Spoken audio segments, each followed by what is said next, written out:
Van a sostener esta respuesta de que sí. Yo pienso todo lo contrario.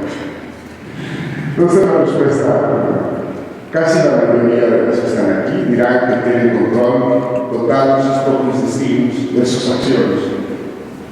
Otra respuesta sería, por el contrario, todo se encuentra determinado de manera fija, incluso desde antes de que hayamos nacido. En realidad son los grandes cuestionamientos, las cuestiones genéticas, si ya venimos genéticamente determinados, o si somos producto de experiencia, de las cuestiones genéticas. De hecho, este problema lo plantearon los griegos en la Grecia clásica. Ya ellos hacían selección de los seres humanos, de los que creían que eran los más aptos y los que les parecían que no, los tiraban a la raca. Y los que creían que eran muy aptos, entonces ya les daban una evaluación en matemáticas, física, filosofía, etcétera, etcétera, y los hacían grandes atletas también. Otra pregunta, entonces ya tenemos una pregunta, ahora la siguiente pregunta. Y esta a mí me parece muy interesante, es nuestra sensación subjetiva de libre albedrío, de libertad en la toma de decisiones, de llevar las riendas de nuestra vida, solamente una ilusión creada por nuestras mentes para darnos una sensación de autoconfianza que tanto necesitamos. Yo pienso que sí, el determinismo nos dice que las respuestas a esta pregunta es sí. Otra respuesta sería que las propias limitaciones que poseemos como seres humanos nos impiden predecir científicamente todos estos eventos y soluciones, creando de este modo los falsos conceptos de libre albedrío, libertad, autonomía, azar y control. Y para terminar esta parte de mi charla, es sutilmente hermoso y poético precisar cómo nuestros propios errores como especie nos protegen de lo que para algunos puede ser una oscura y aterradora realidad. Es esta. No tenemos control sobre nuestras propias vidas y todo lo que sucede desde que nacemos hasta que morimos está determinado por leyes físicas de la naturaleza ajenas a nosotros. Yo pienso que es así, porque todo lo que es mi actividad mental es un propósito, es el producto emergente de la actividad de mis neuronas. Entonces, en realidad, lo que yo creo que tengo absoluto control es simplemente lo que hacen mis neuronas. Yo soy un títere de mis neuronas que probablemente las he venido educando, me las han venido educando a través de los años y esa educación es lo que hace que yo sea lo que soy. Entonces, ahora me voy a meter. ¿Qué sabemos al respecto? ¿Qué sabemos sobre los mecanismos cerebrales de la comunicación? De este es mi trabajo. Yo me dedico a estudiar en modelos experimentales en el laboratorio cómo los circuitos cerebrales toman decisiones. En monos entrenados, estos animales son llevados al laboratorio, como los estudiantes de la escuela a que les desarrollen sus neuronas, sus circuitos cerebrales. Yo hago lo mismo, yo llevo un mono que no sabe nada y aprende en el laboratorio a hacer algo interesante.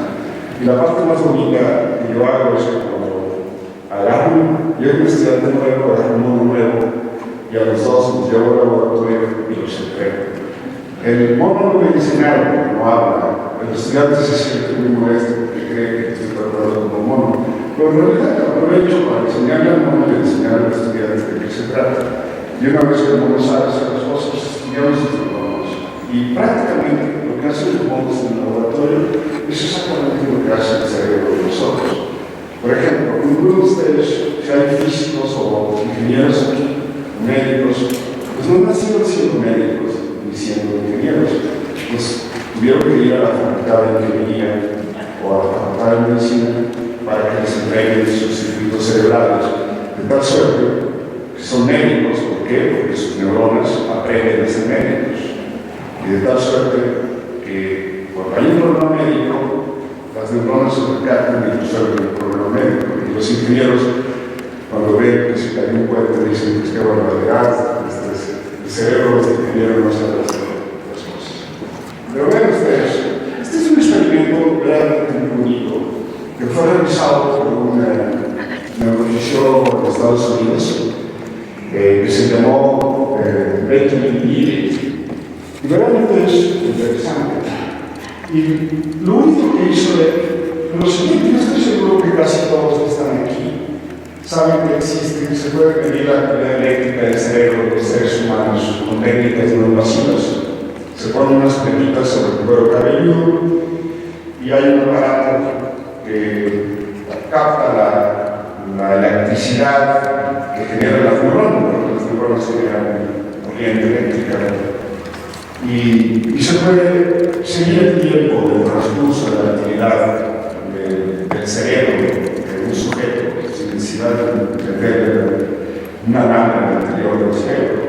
Y lo que hizo Ely es algo muy sencillo: puso estas plaquitas a un sujeto. Afortunadamente había computadoras. Como los señores son millennials, nos hacen muchísimas publicaciones de esta actividad, hasta muchas repeticiones, tenemos que enseñar a confiar. Y lo que hizo fue con este sujeto simplemente lo puso, lo sentó obviamente en una silla, lo puso en una mesa y le dijo que le dio una instrucción muy elemental, que cuando quisiera apretar el timbre, no hay nada, simplemente cuando te dé la gana, aprietas el botón. Y mientras tanto, él estaba registrando la actividad eléctrica.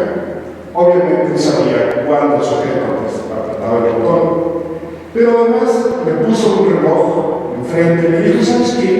Cuando tú tengas ganas de apretar el botón, simplemente me dices dónde anda la manecilla.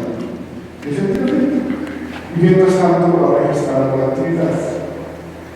Cuando aprieta el botón, aquí, es el momento cero, entonces le dice: mira, cuando iba más o menos en el segundo número 4, yo apreté el botón, que es justamente en este momento. En este momento es cuando tiene ganas de hacer el movimiento.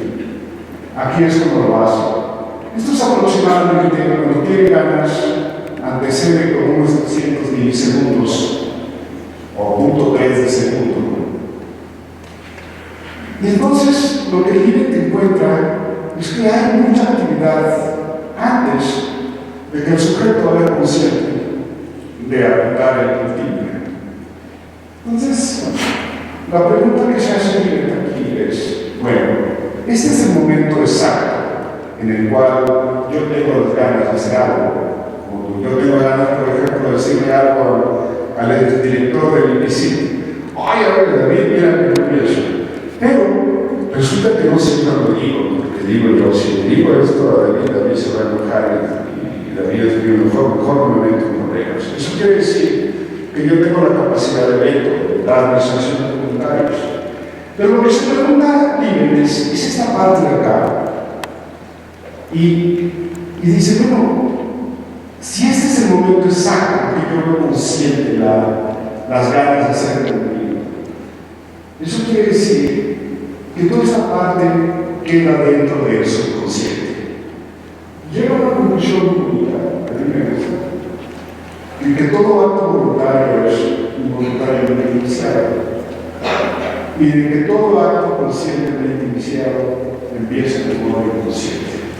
Esto es muy interesante porque recientemente se ha encontrado que nosotros tenemos una franjita de tiempo donde podemos podemos dejar pasar o podemos vetar nuestras acciones. Y resulta que yo estoy seguro que todos están pensando que hablamos mucho de mente corta. A la primera provocación inmediatamente reaccionamos. O ante cualquier acción interna que tenemos en nuestro cerebro, rápidamente actuamos. No lo vetamos.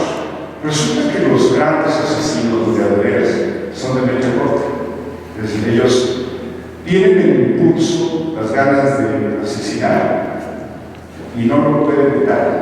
Pues cometen un asesinato. Porque la franja, en vez de ser de 0.2 de segundo, ahora es de 50 milisegundos. No hay forma de detenerlo. Pues cometen el asesinato. Yo he reflexionado mucho sobre esto y ahora entiendo que la Iglesia, sin saberlo, actuó sobre esto, sobre esta franja de tiempo. No hagas esto porque si haces esto te vas a ir al infierno. No hagas esto porque te va a llevar con el profesor. En realidad, casi todas nuestras acciones están determinadas para no hacerlas. Entonces, una buena parte de nuestros actos es no hacerlos. Pues yo casi estoy seguro de que todas nuestras acciones voluntarias son voluntarias y que todas las acciones que nosotros creemos que son conscientes son inconscientemente generadas.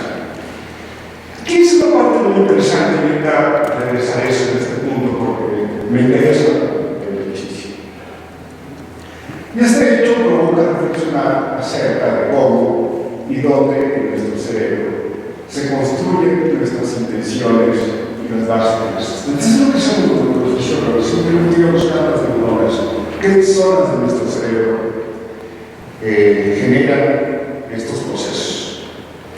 Lo que no hemos podido entender todavía es la parte consciente, subjetiva de nuestras acciones. Yo creo que estamos muy lejos de llegar, pero sí ya sabemos más o menos qué zonas del cerebro tienen que ver con estas cuestiones. Y ya reflexionando sobre esto, me regresé yo a mis experimentos recientes de Crucis, Suiza, en los años 1985. En Alemania yo estábamos casi seguros de que podíamos estudiar y encontrar los circuitos cerebrales que medían algunas acciones voluntarias. Obviamente no podíamos utilizar seres humanos, utilizábamos monos que simplemente, al igual que yo, simplemente les pedíamos que cuando hicieran un movimiento anterior de una compuerta donde de vez en cuando el mono podía tener una recompensa. Es más, todas las acciones que ustedes hacen, que hago yo también, requieren de una recompensa. Si ustedes vinieron a nosotros porque a lo mejor están interesados en aprender algo, esa será la recompensa. En el caso que yo mi recompensa será si se van algunos de ustedes con alguna idea sembrada en su cerebro.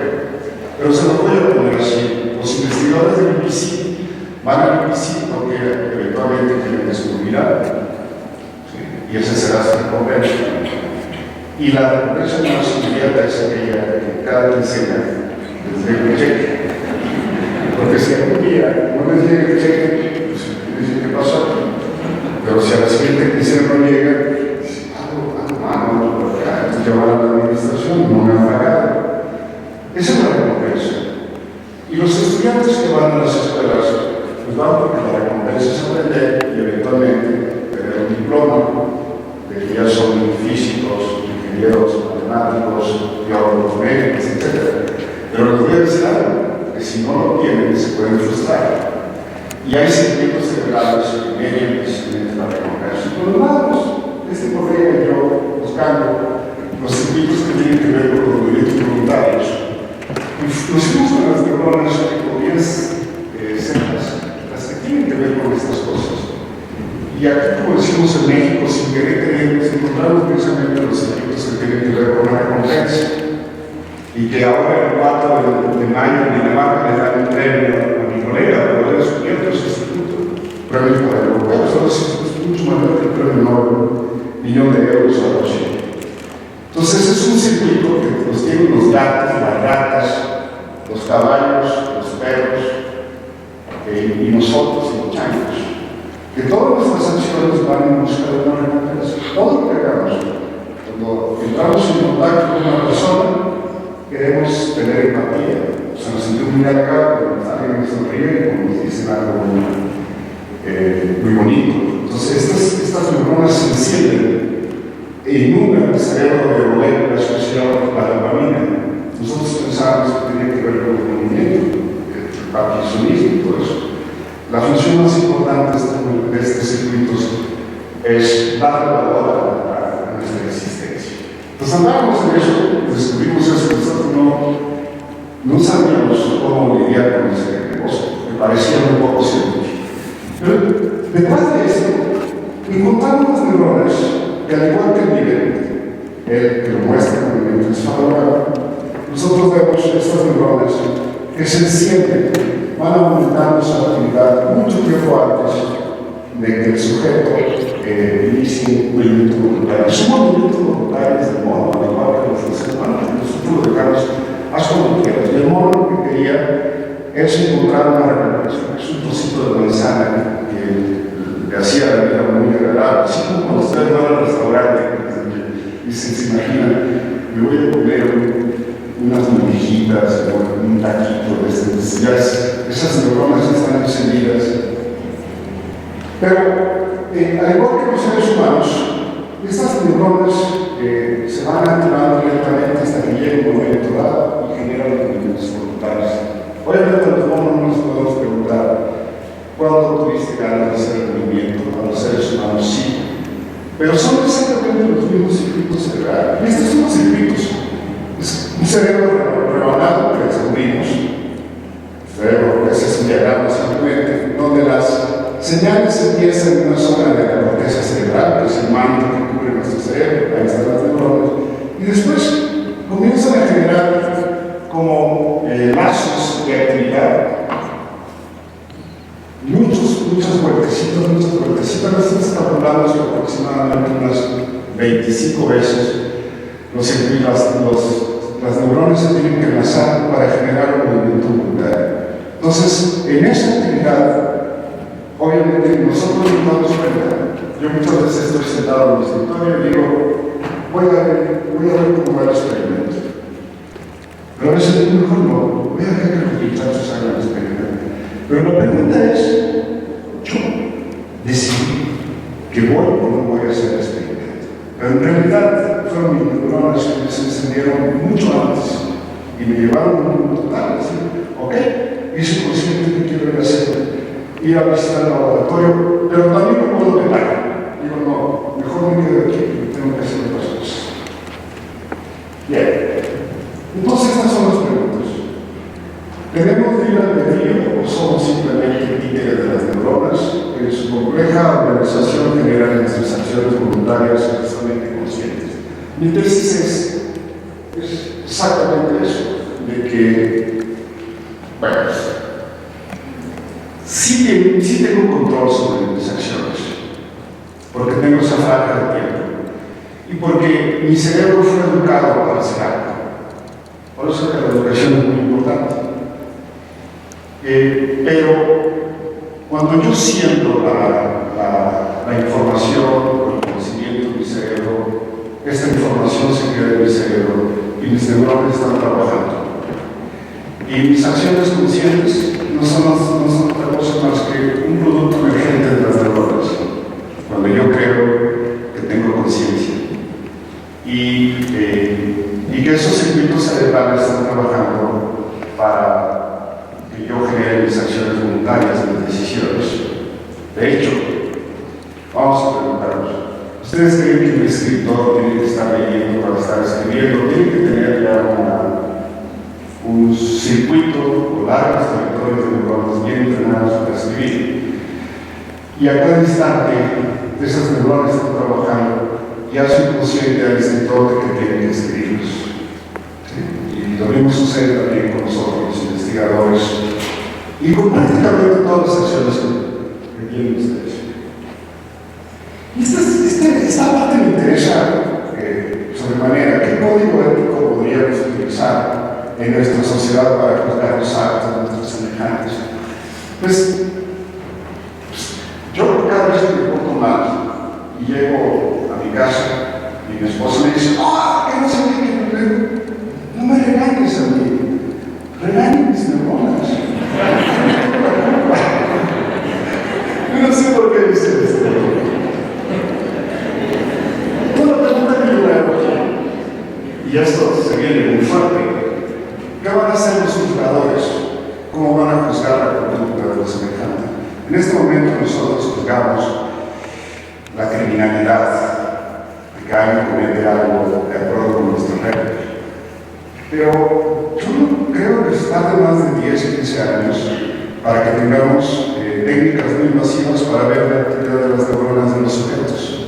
Pero lo que vamos a descubrir es que probablemente hay circuitos cerebrales que están trabajando de una manera muy anómala y que hacen que los sujetos o sean muy listos o sean muy tontos y que sean criminales. Entonces la pregunta que yo le haría al ministro Cosío, que yo veo en el Colegio Nacional cada mes, pues va a tener que aprender neurociencias para juzgar. Entonces yo creo que si vas a llevar a las neuronas de tal X del cerebro a la cárcel, las vas a penalizar. ¿O qué vamos a hacer? Entonces yo creo que en el fondo, no vamos a hacer crecer, porque no vamos a poder juzgar, dado que es un fenómeno biológico serio.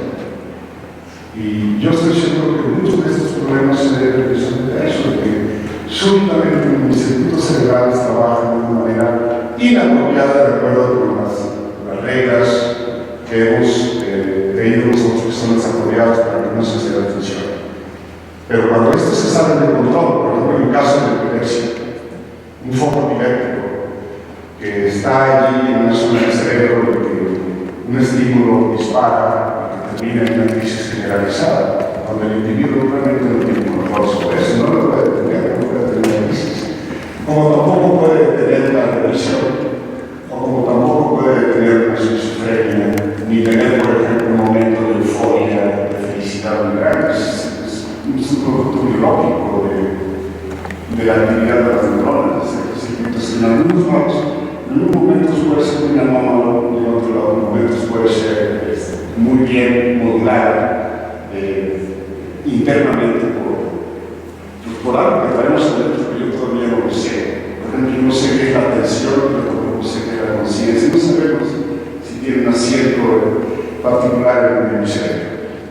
Entonces, esta es la primera parte de mi charla. La otra parte es para que vean que no tenemos control de nuestros actos, y voy a mostrar qué es lo que podemos hacer en el laboratorio de una manera muy sencilla, leyendo directamente con las neuronas cerebrales. Este es un mono, es un dibujo de un mono rhesus, lo que tiene el factor RH como nosotros, y en escala de los movimientos y de lo que puede juzgar el mono es prácticamente idéntico a nosotros, el primate. Lo único que le falta es hablar como nosotros, porque no tiene los circuitos de lenguaje. Pero yo no puedo entrenar, por ejemplo, que lo hago con los sujetos humanos también, y verán que son prácticamente idénticos. Yo puedo hacer, por ejemplo, que esta plumita que toca un sitio de piel a través de un estimulador controlado por una computadora, mande una salva de actividad hasta su cerebro, hasta acá, a la corteza cerebral, y en respuesta a esto, además, genera un movimiento voluntario.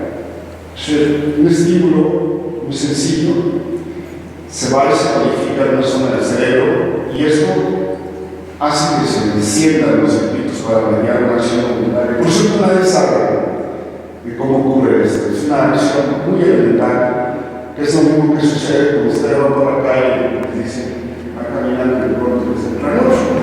Es un estímulo, y como es un movimiento voluntario, usted dice, a veces yo me hago. Pero la acción sería esta. Yo reconozco a través del oído una representación cerebral y el movimiento voluntario. Ni siquiera lo hago. Salmón se va esperando y le damos un estímulo aquí, unas vibraciones, y luego cesa la vibración, el animal se tiene que quedar pensando. Viene otro y simplemente le pedimos si este es mayor que este. Para poder hacerlo, tiene que tener una operación mental muy elemental que se llama memoria de trabajo. Si la memoria de trabajo ustedes no podrían concatenar más de 2 palabras, por supuesto que una versión no podrían entenderla, porque para que lleguen con la tercera palabra ya se les olvidó la primera versión. Y es una operación mental muy bonita que tenemos todos los monos y los primates, y nosotros, por supuesto, que lo hacemos todos los días. Y nos damos cuenta de que tan valioso es esto hasta que lo perdemos. Y sobre todo los adultos, cuando lleguen a ser edad, podemos tener esa capacidad de la memoria de largo y de corto plazo, de la memoria de trabajo. Entonces, con estas cosas muy elementales podemos estudiar esto. Pero además, le podemos pedir al mono que tome una decisión si esto es mayor que esto. Y para poder hacerlo, tiene que comparar esta información con la traza de esto. Dice que sí, y otra vez le damos la y eso es lo que estamos haciendo en el laboratorio. A este, por ejemplo, ¿es este mayor que este? ¿Ese mono? No, que apriete el otro botón. Y eso lo podemos cuantificar. Podemos hacer que sea muy fácil, por ejemplo, 30 contra contra 20, este es el primero, este es el segundo, un porcentaje muy alto. Oeste, 10 es menor que 20, porcentaje alto. Los problemas están aquí. 20 contra 20, el mono está trabajando a 0.5 de probabilidad, máximo. Es exactamente lo mismo lo que le pasa a un juzgador que está viendo la evidencia y dice, ¿es culpable o es inocente? Porque todas las decisiones son de tipo categórico. Lo más que pueden hacer ustedes es posponerla, que es lo que yo hago, que es una enfermedad, ¿no? Si llega alguien y dice, ¿quieres empezar conmigo? Déjame ver. Entonces, de la semana, oye, ya dices, no, quédate. Yo tengo un amigo que lleva 8 años, la novia me puso un matrimonio y lleva 8 años, ha pospuesto 8 años. Entonces podemos posponer nuestras decisiones tratando de ver si encontramos la forma correcta de tomarla, porque todos son categóricos, es sí o no, no hay más en la realidad.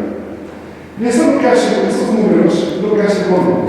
Esta es una curva de discriminación biológica, no voy a entrar en esos detalles. Pero la mente es de un ser humano trabajando exactamente igual. Y ya hemos visto dos cosas muy bonitas. Que a lo mejor el mismo cerebro del humano o del mono sirve exactamente para lo mismo, ¿no? Entonces tiene que tener el mismo tipo de procesos mentales para resolver la tarea. El mono, la curva es idéntica, la del mono es la anaranjada y la verde es la del ser humano, eso soy yo. El mono es un poquito mejor que yo, 2.6 contra 2.9. Yo quiero pensar que con un poquito de entrenamiento podría ser tan bueno como el mono.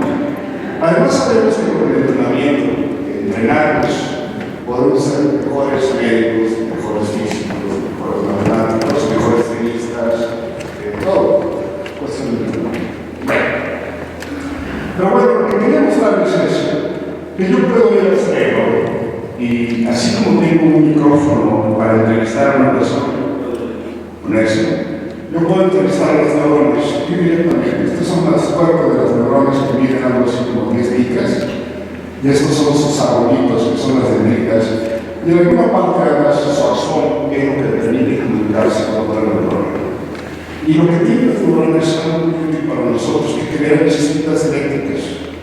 Y esas chispitas eléctricas yo los puedo capturar con una cosa que se llama microelectrodo. Esto tiene la punta es como una mica. Yo puedo capturar el campo electromagnético de la chispita eléctrica y la puedo amplificar y la puedo poner en los computadores y en el espacio. Entonces yo puedo producir todo ese alimento, un trocito de piel, los receptores, los caminitos, por donde se va la información al cerebro. Y puedo ir a preguntarle a las neuronas cómo resuelven estas cosas muy elementales. Y como la resuelven es esto, las neuronas representan los eventos de los estímulos, con una precisión integral.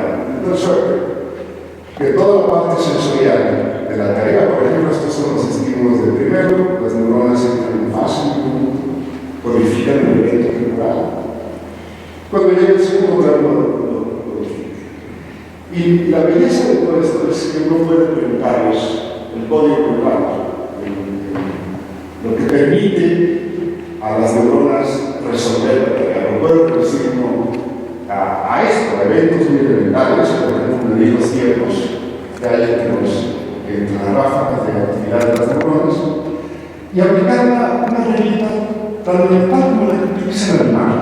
De tal suerte que podemos dejar directamente las neuronas con la conducta total del animal.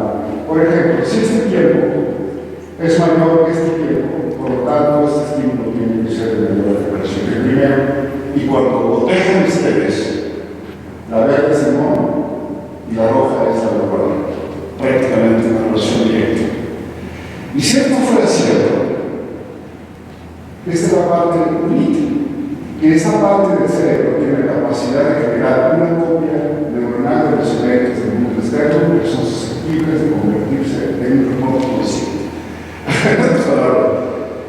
Cuando ustedes ven una cara, cuando ustedes navegan en un espacio en su casa, por ejemplo, es porque las impresiones están siendo transportados a la corteza visual. Las neuronas están recreando los eventos. Si falla el receptor, nos ponemos suplentes. Si falla el cerebro, ahí sí no sabemos cómo hacerlo.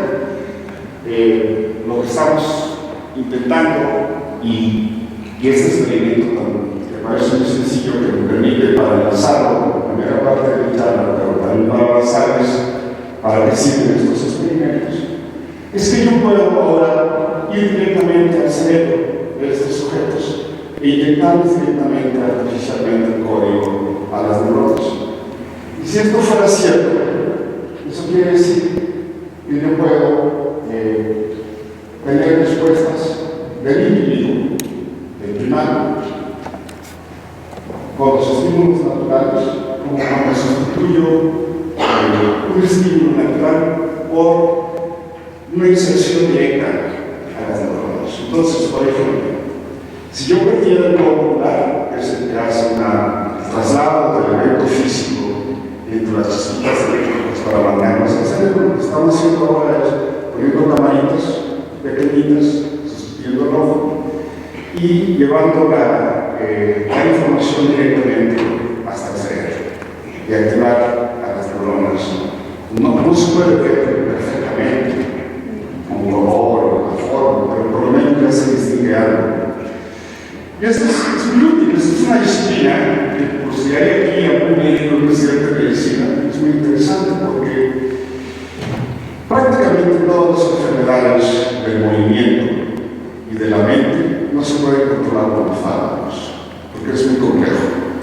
La transmisión entre las neuronas, que son por moléculas, es prácticamente imposible encontrar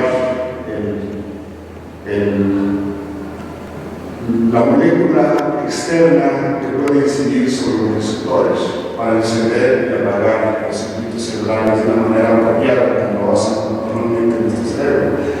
Todo lo que se está buscando es conocer el código neural para todas las funciones, para la recompensa, para la visión, para la sinestesia, para la visión, para la memoria, y poder encender artificialmente los circuitos cerebrales y poder restituir algunas de las funciones. Y esto es muy bonito porque uno se puede ir prácticamente a los circuitos cerebrales, que no son más de 200, 300 millones de tejidos cerebrales en nuestro cerebro, que recrean prácticamente todas nuestras funciones. Entonces, lo que hicimos aquí es simplemente que le generamos la ilusión de que le estábamos presentando los estímulos en los dedos, y su cerebro los usó con la misma precisión como cuando él está discriminando los estímulos naturales. Entonces, la pregunta que yo me hago aquí,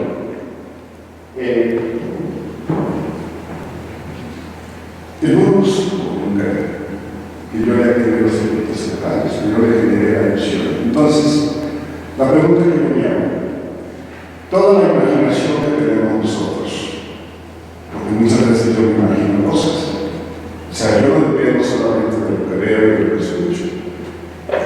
Yo puedo estar con los ojos cerrados en un ambiente tranquilo y estar imaginando muchas cosas. Es decir, yo naturalmente puedo encender mis circuitos a través de mi mecanismo de atención, pero también mis circuitos cerebrales se encienden normalmente. Y hay una teoría muy bonita que la estamos trabajando con unos israelitas y unos catalanes en Barcelona.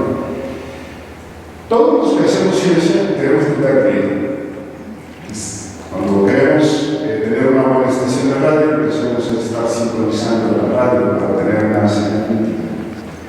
Cuando estudiamos las neuronas, directamente nosotros queremos quitar el ruido, pero las neuronas crean ruido por sí mismas, muchísimo ruido. Y lo que se ha encontrado, la propuesta es que ese ruido probablemente sería la clave para entender, por ejemplo, la imaginación, con todos los procesos internos.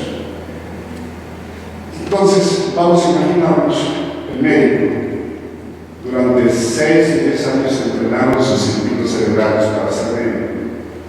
Entonces, pero de pronto, el pobre médico está sentado y se empieza a imaginar un caso clínico que vio el otro día.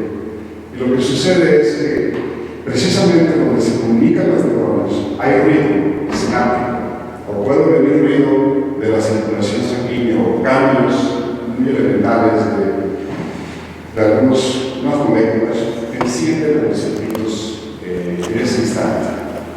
Y eso dispara, y por eso uno empieza a acordarse de la abuelita, empieza a acordarse de que tengo que hacer la tarea, no tirarse al mercado, etcétera, etcétera.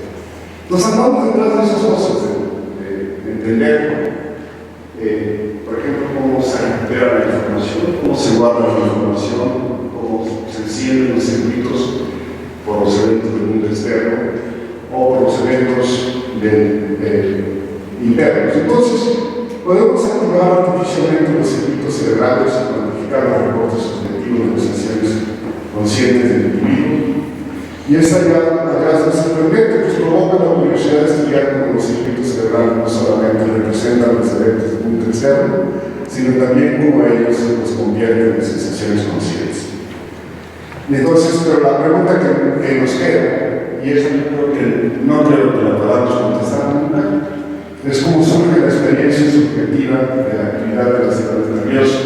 Si yo agarrara, vamos a decir, 1 millón de neuronas y lo pusiera en una caja de PET con todos los nutrientes, ¿podría haber la experiencia subjetiva? No, porque probablemente depende de todo el enlace, de todas las actividades cerebrales. Y además, las neuronas requieren también del cuerpo, de las manos, del ojo, y de las piernas, y de las glándulas para poder movernos, que es la única forma que puede hacer los movimientos. Y bueno, pues así más o menos funciona un experimento. Son muy complicados para estudiar las neuronas directamente. Lo único que tienen son unas chispitas eléctricas, muchas neuronas registradas simultáneamente. Y el trabajo de los investigadores es precisamente tratar de hacer sentido de lo que está pasando con las chispitas eléctricas. Entonces, pues, para terminar, esa es mi cuenta pendiente, que yo no creo que la pueda tocar. Yo puedo cuantificar, pero yo no sé cómo de la actividad de las neuronas se marca la cuestión subjetiva. Por ejemplo, David y yo podemos mirar a una cosa y los dos la tocamos, nuestro cerebro nos trata de forma diferente. Y eso precisamente esa individualidad lo que nos hace que seamos tan diferentes, pero que de todas maneras tengamos una capacidad de ponernos de acuerdo. Entonces, pero yo quisiera que se vaya esta noche con dos ideas, que yo creo, sostengo, que todas mis acciones voluntarias son voluntariamente generadas por el cerebro, pero gracias a la educación, que es el circuito que yo creo, una propiedad energética que se llama conciencia, yo lo puedo dejar pasar, no puedo vetar. Y eso es prácticamente todo lo que hacemos en nuestra vida. Que todas mis acciones requieren de una recompensa. Cuando no tengo recompensa, pues yo me puedo frustrar. Por ejemplo, si yo estoy enamorado de una chica y todos los días voy con ella, voy a terminar frustrado. Ni siquiera nunca me va a hacer una sonrisa, me voy a tener esta deprimido y dándole pastillas para levantar el verano y estas cosas. Y que bueno, que podemos estudiar estos mecanismos cerebrales que son muy complejos y que además tienen utilidades prácticas, como este asunto de las neuroprótesis, que nosotros sin buscarlo lo activamos esa área de conocimiento de los años 90, en un artículo que publicamos en la revista Nature, porque por primera vez podíamos decodificar algo de la actividad de las neuronas y luego insertarse directamente en las neuronas. Y ahorita esto se vuelve extremadamente interesante, con sujetos paleográficos. Entonces ya se les puede medir la intencionalidad de querer apagar la luz. Pero como no pueden ir a apagar la luz, entonces ya se puede meter a la máquina y la máquina va a la apaga. Enciende y la apaga y puede escribir textos con los ojos, midiendo solamente la actividad eléctrica de su cerebro. Hacen muchas cosas. Entonces sería una parte práctica muy interesante para la medicina, donde todos estos problemas resueltos se van a resolver. Si hay un estudiante de medicina aquí, yo creo que por unos 10 años en el programa de las escuelas de medicina va a estar la disciplina de las neuroprótesis, que va a ser muy importante para curar muchas enfermedades. Pues con eso, pues muchas gracias. Si tienen alguna pregunta, encantado de contestar.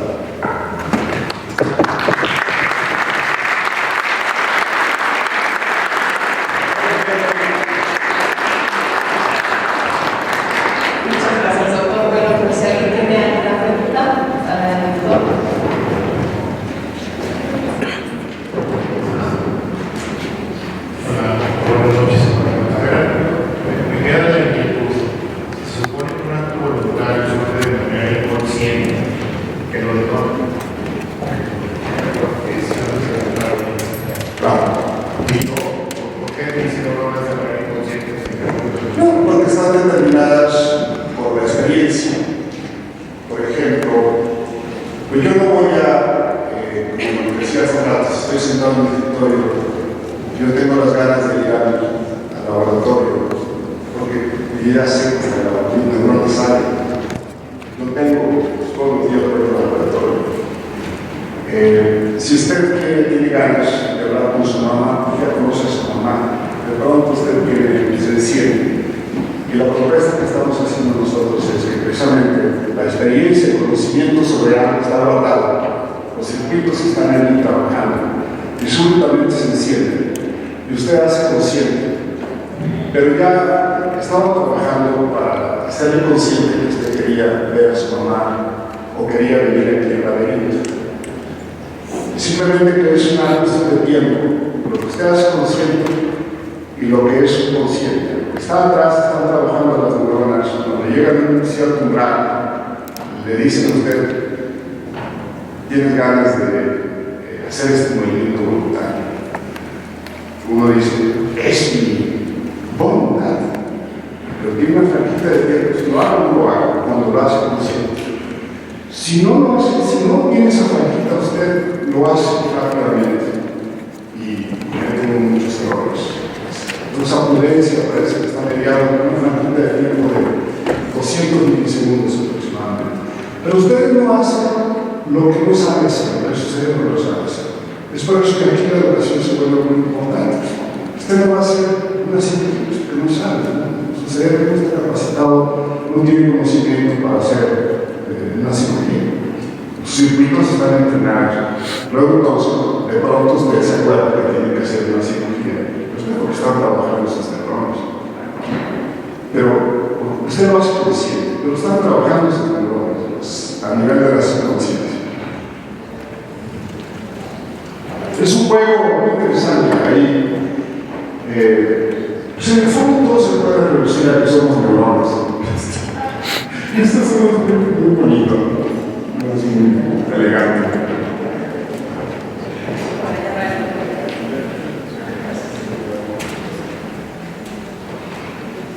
Sobre por ejemplo, yo me estaba imaginando también un poco lo que mencionaba de entrenar las neuronas con algo un poco más simple como los hábitos que tenemos, ¿no? A lo mejor levantarse a cierto momento, hacer alguna actividad, puede también reflejarse como entrenar a las neuronas, pero esto puede ser afectado en cierta manera también por la producción de dopamina del cerebro o no. Bueno, tenemos muchas cosas. Prácticamente el 98% de nuestras acciones es por aprendizaje que hemos aprendido. Pero una vez que aprendemos algo, a veces ya se queda de una forma automática, son los hábitos. Porque sería terrible, por ejemplo, si yo tuviera que ser consciente que tengo que mover la piel de esta manera. Entonces, yo aprendo, el cerebro aprende a caminar, y una vez ya el cerebro aprende a la marcha, entonces ya se inventan los circuitos celulares para tener unos programas motores muy determinados. Y también que son los hábitos alimenticios, hábitos de rutinas que hacemos todos los días, elementales para funcionar. Pero hay otros hábitos, hay otras funciones, que son estas a las que me refiero, que son reflexivas, no son reflejos, tenemos que meditar. Bueno, lo que creemos nosotros. El cerebro medita y luego nos hace creer que yo estaba meditando, pero en realidad es el cerebro y mi conciencia no es más que un producto también de la actividad del neuronas. Entonces, la dopamina es un transmisor de un grupo de neuronas que están encabadas en el tallo cerebral, que son las que tienen que ver con todas esas cosas de la recompensa. Muy interesante, porque se les asocia también con el parkinsonismo. ¿Por qué no se puede curar el parkinsonismo dado el suplente de estas células, la dopamina misma? Pues porque es muy compleja la secretaría cerebral que tiene que ver con los movimientos químicos. No depende solamente de un tipo de neuronas, es el concierto de muchos grupos de neuronas que utilizan muchos transmisores. Y pues yo no conozco a nadie de un médico que pueda tener las drogas, los medicamentos, que tengan todos, y además las cantidades justas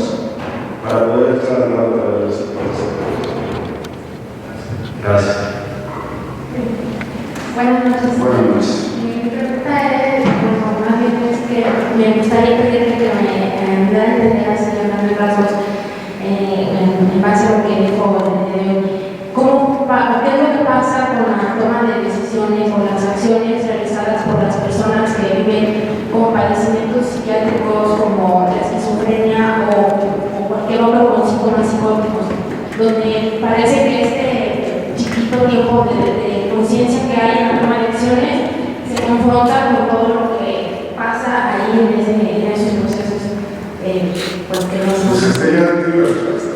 O sea, las decisiones son la mayoría incorrectas, políticamente incorrectas, afectan la vida de los demás, porque no tienen precisamente este tiempito para poder vetarlas, porque además el cerebro tampoco es consciente. El cerebro vive en otro nivel. Y no es que esté, es que así es, anda por otro lado. Es un cerebro que ya no respeta la educación, ni los hábitos, ni las reglas, ni nada, ni el conocimiento. Está exagerado, planificado. Es como si yo de pronto, tengo un brote esquizoide de mi laboratorio, soy un genio. Mis estudiantes van a decir qué le pasa al doctor Romo, que ya se ha hecho todo. Entonces, si por alguna razón no se careta dice que tiene ese invito y dice, no, eso se va a poner vas a hacer el oso, tienes que ser prudente. Disculpe, buenas noches. Buenas noches. Y mi pregunta es referente si el ADN tiene algo que ver con nuestras decisiones o algo de nuestra descendencia tiene que ver con nuestras actitudes también. Pues esa es la pregunta. Yo no creo,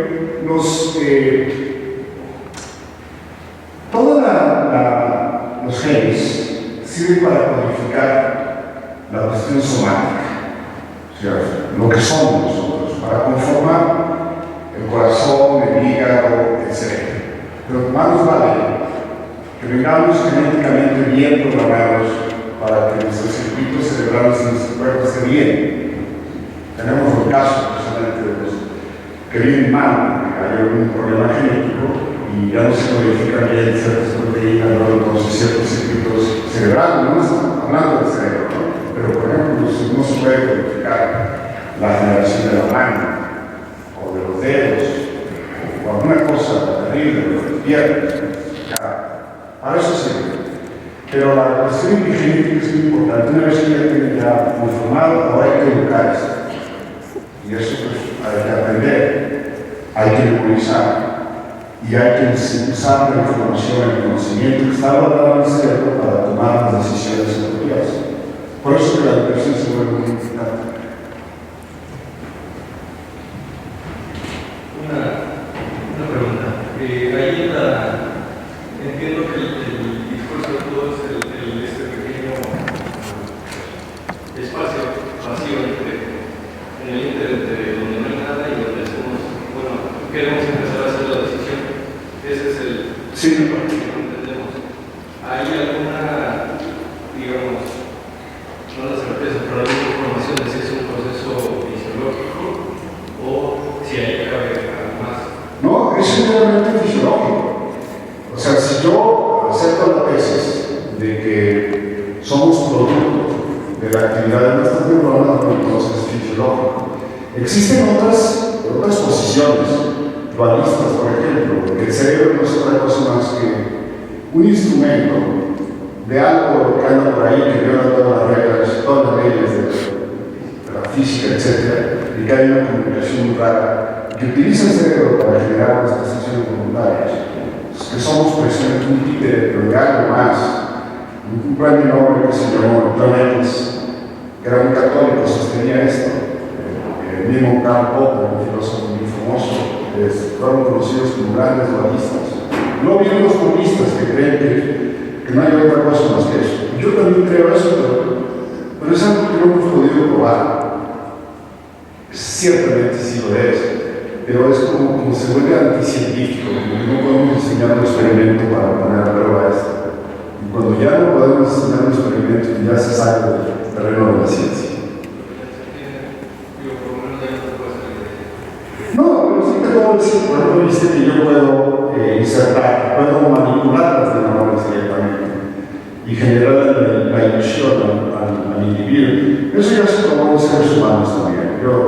Las salas de cirugía ahora los cirujanos se aprovechan para hacer muchas cosas y han podido generar, activando los mismos circuitos del mono, le genera la sensación de que le están estimulando los dedos y que puede hacer discriminaciones.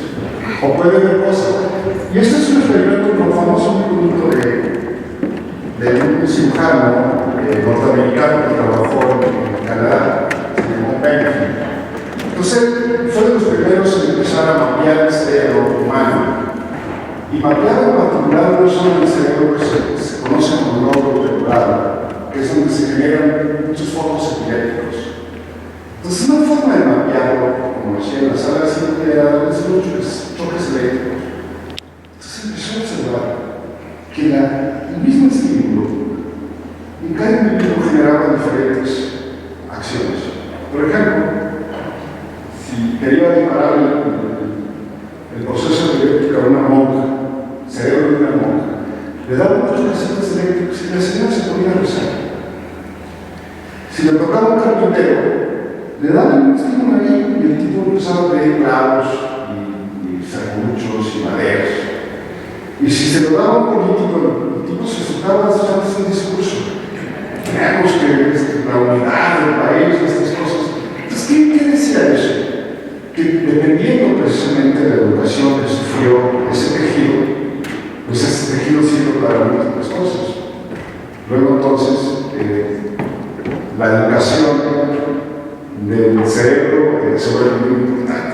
Ojalá que pudiéramos educarlo todos, ¿no? Para poder ponernos de acuerdo. Pero mostraba eso precisamente, muy bonito. Entonces no pudo ser sentido, no podía publicar los datos porque estadísticamente es incorrecto. Porque cada cerebro, cada trocito del lóbulo temporal colocaba cosas diferentes. Y estaban mediendo que medía precisamente una plasticidad de aprendizaje que era contexto de ejemplo. Buenas noches. Bueno, mi pregunta es un poquito parecida o consecuencia de lo que comentaron los chicos acerca de la genética. Estoy de acuerdo que la educación es muy importante para los aprendizajes de los estímulos y los comportamientos, pero ¿qué pasa, o no sé si ya han investigado, cuando hay una persona que tiene comportamientos como, por ejemplo, su abuelo, pero nunca lo conoció, o de su papá, que nadie le pudo haber enseñado ese comportamiento? O sea, ¿cómo? O sea, ¿eso cómo se...? Bueno, es que la herencia hace que se recreen. Es más, todos los circuitos cerebrales, el cerebro parece que es el mismo en todos nosotros, pero no lo es, porque a nivel de la microestructura cambia mucho, y a nivel también del entrenamiento que le damos al circuito también cambia mucho.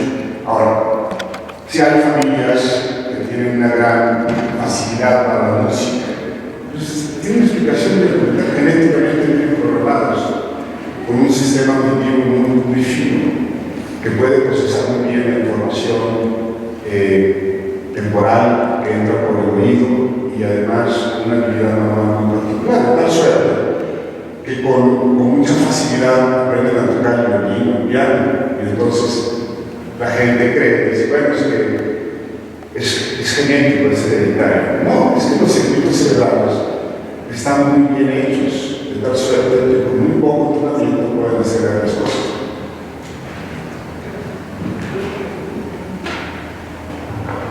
Pero bueno, me podría ilustrar qué le pasa a mi cerebro cuando leo, y si es que se podría decir que la lectura es alimento que necesitan las neuronas, porque pues eso, si nosotros o la lectura es una actividad voluntaria, o más bien usted dijo que no, que todas las acciones no, y la lectura y la literatura, ¿qué es lo que le pasa al cerebro?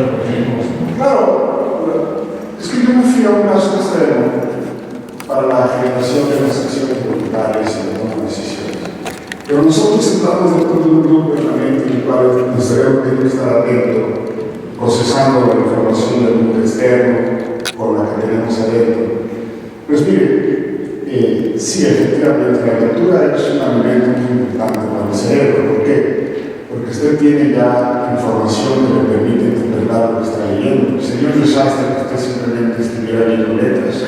Por ejemplo, yo no sé leer en ruso. Yo tengo unos libros en ruso en la casa. Yo no sé. ¿Qué será eso? Es que no tengo un código cerebral que pueda decodificar la gramática menos entender lo que dice ahí.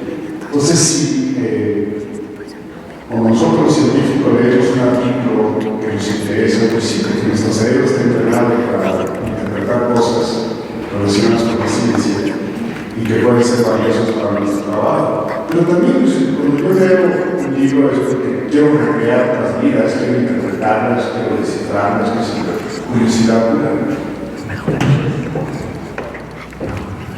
Bien, pues muchísimas gracias. Entonces, paso una